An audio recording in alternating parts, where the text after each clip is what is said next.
कृपा हर हर महादेव चैनल में आप सभी दर्शकों का हरि कुमार स्वागत करता है और उम्मीद करता है कि आप सभी लोग कुशल मंगल होंगे।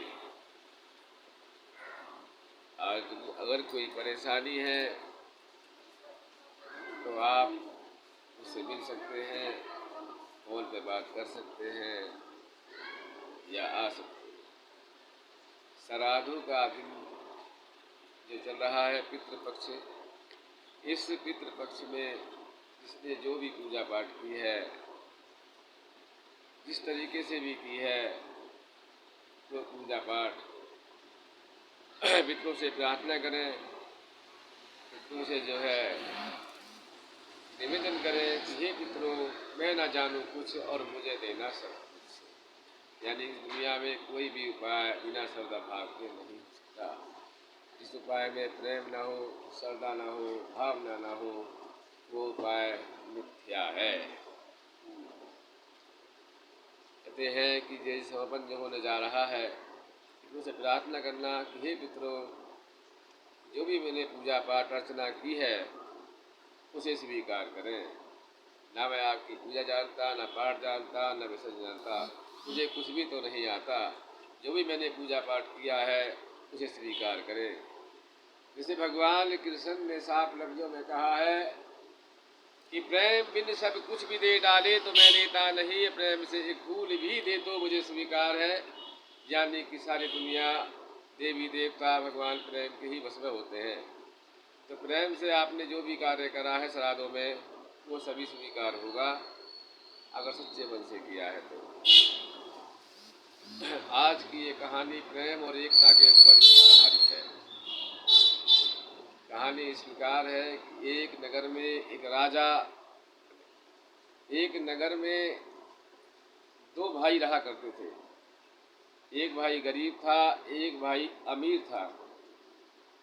एक दिन ऐसा समय आया कि मौसम खराब होने लगा और बरसात हो गई। बरसात के दौरान मट्टी जो लीपता था, जो गरीब भाई जो था उसका जो है, उसे मट्टी नहीं मिल रही थी। जब उसके घर के ही पास उसे ध्यान आया कि एक वृक्ष पड़ा है, वृक्ष पेड़ लगा हुआ है पुराना, वहाँ पे मट्टी का टीला बना हुआ है, वहाँ से मट्टी लेने चला गया वो। जब मट्टी लेने के लिए घर से निकला तो फावला कंधे पर एक बोरा और रस्सा लेके चल दिया। जब पेड़ के पास पहुंचा और मट्टी खोदने लगा तो वहाँ जिस पेड़ के अंदर से आवाज़ आई कि ये मट्टी मेरी मत न ले, मेरे तने कट जाएंगे, मुझे पीड़ा होने लगेगी। वो कहने लगा कि मुझे लीपने के लिए मट्टी चाहिए, मट्टी ज़रूर लूँगा। इसी बात पर तनातनी होने लगी और उसमें से प्रेतराज निकल कर बाहर आने लगा।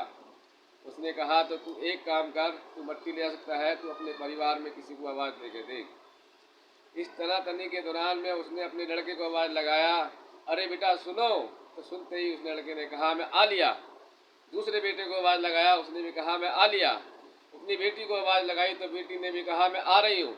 और अपनी घरवाली को आवाज़ लगाई तो घरवाली ने कहा कि मैं आ रही हूँ। यह देख के पृथ्वीराज घबरा गया और उसने उसे ये आशीर्वाद दिया कि मेरे तने के नीचे एक सोने का घड़ा रखा हुआ है, उसे निकाल के ले जाओ और अपना मकान पक्का बना लो। तो एकता की वजह से जो है और प्रेम की वजह से परिवार में जो है उसे जो है घड़ा मिल गया। यह देखकर उसका बड़ा भाई किलसने लगा, जलने लगा और ये कहने लगा कि तेरे पास पैसा कहाँ से आया।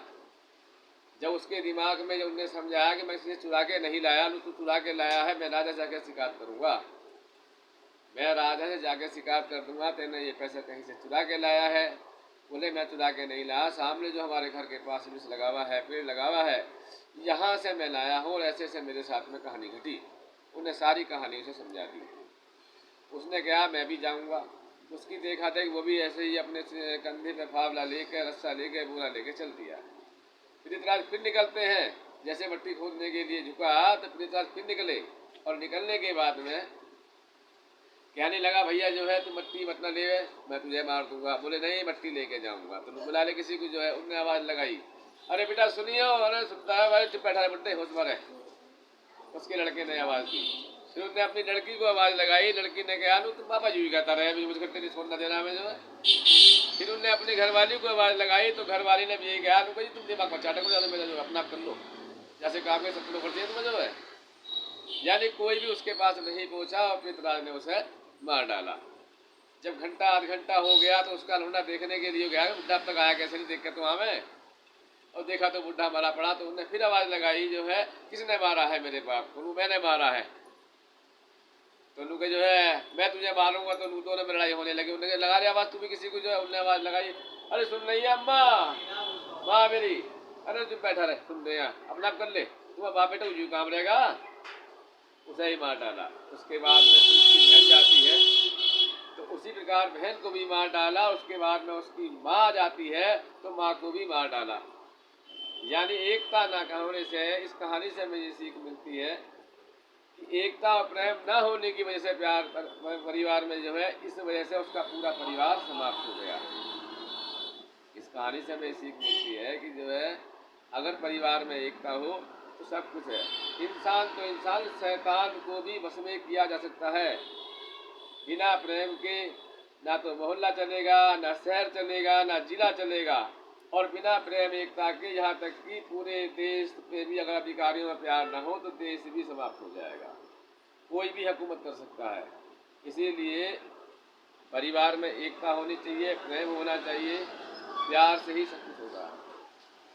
इस कहानी से हमें शिक्षा मिलती है। इसी के साथ साथ मैं अब जो है एक उपाय बताना चाह रहा हूँ। जिन लोगों के शरीर निष्क्रिय हो जाते हैं, जिन लोगों के हाथों की नसें काम करना बंद कर देती हैं, जिन लोगों को फालिश पड़ जाता है, और जिन लोगों को जो है चलते हुए कमजोरी महसूस होती है, उन लोगों के लिए उपाय है। जब ऐसा कुछ होने लगे और शरीर निष्क्रिय होने लगे और कमजोरी आने लगे, घबराहट होने लगे और शरीर काम करना बंद कर दे, तब एक उपाय करना चाहिए कि माता लक्ष्मी के आगे कपूर का दीपक जलावे, नित्य कृति जलाओ या शुक्र के शुक्र जलाओ, और खटाई बिल्कुल नहीं खानी है। और जो बिस्तर तुम्हारा होगा वो भी जो है सलवट रहित होगा, यानी कि जब बिस्तर रहित हो तो कपड़ा हाथ में रखो, और जो तुम कपड़े पहनो सुबह को वो भी फ्रीज वाले पहनो। इससे तुम्हारे जो है पैराडाइज सही हो जाएगा, एकदम स्वस्थ हो जाओगे, बढ़िया हो जाओगे। अगर लगातार 1.5 महीने तक ऐसा किया जाए तो कपड़े साफ सुथरे पहनने हैं, और जो है और जरा सा इत्र भी अपने लगा कर सोना है रात को। ऐसा करने से जो है तुरंत ही आराम मिलता चला जाएगा। जय हो गुरुदेव। ठीक है।